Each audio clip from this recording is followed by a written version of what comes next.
মুনাজারা ইসলাম মুনাজারা করেন আপনারা, বাতিলের মোকাবেলায় দালায়েলের বহস করেন, আপনারা আপনাদের মতো করে বহস করে যান। আমরা হয়তো মুনাজারা করব না, বহস করব না, কিন্তু আপনি আহলে হক হয়ে, আপনি উলামায়ে দেওবন্দের একজন মুখপাত্র হয়ে যখন মুনাজারা করবেন, মনে রাখবেন আপনার তাহাফুজের জন্য আপনার পিছনে মামুনুল হক কুকুর হয়ে দাঁড়িয়ে আছে। কাজেই আমাদের রাজনীতির যে মূল মাকসাদ, তার অন্যতম একটা মাকসাদ হলো পাহারাদারি করা। আপনি সেই পাহারাদারিকে, আমি আবারও বলছি, আপনি আমাকে দারোয়ানের মর্যাদা দিলেন না চৌকিদারের মর্যাদা দিলেন, না আপনি আমাকে কওমি অঙ্গনের একজন পাহারাদার কুকুর হিসেবে মূল্যায়ন করলেন, সেটা আমার কাছে খুব বেশি বড় বিষয় নয়। তবে জেনে রাখেন, কুকুর হইলো আপনাদের এই কাজের পাহারাদারি করার জন্য আমরা দাঁড়িয়ে আছি। আপনি মুনাজারা ইসলাম মুনাজারা করেন আপনারা, বাতিলের মোকাবেলায় দালায়েলের বহস করেন, আপনারা আপনাদের মতো করে বহস করে যান। আমরা হয়তো মুনাজারা করব না, বহস করব না, কিন্তু আপনি আহলে হক হয়ে, আপনি উলামায়ে দেওবন্দের একজন মুখপাত্র হয়ে যখন মুনাজারা করবেন, মনে রাখবেন আপনার তাহাফুজের জন্য আপনার পিছনে মামুনুল হক কুকুর হয়ে দাঁড়িয়ে আছে।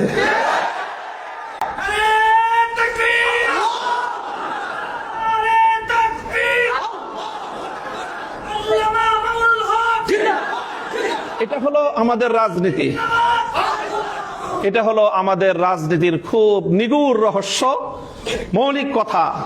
কাজেই আমাকে রাজনীতি করতে হলে, আমাকে লড়াই করতে হলে, আমাকে কখনো সরকারের বিরুদ্ধে লড়তে হয়, কখনো আমাকে আন্তর্জাতিক শক্তির বিরুদ্ধে লড়তে হয়। কাজেই আমাকে আমার রাজপথের একটা শক্তি নিয়ে আমাকে ময়দানে টিকে থাকতে হবে। যদি আপনার পাহারাদার যদি বাড়ির গেটে না থাকে, ঘরের ভিতরে আপনি মূল্যবান সোনাদানা নিয়ে, অনেক মূল্যবান জীবনযাপন নিয়ে, আপনি আপনার পরিবার পরিজন নিয়ে, আপনি আপনার কলিজার টুকরা সন্তানদেরকে নিয়ে আপনি ঘরের মধ্যে নিরাপদ থাকতে পারবেন না।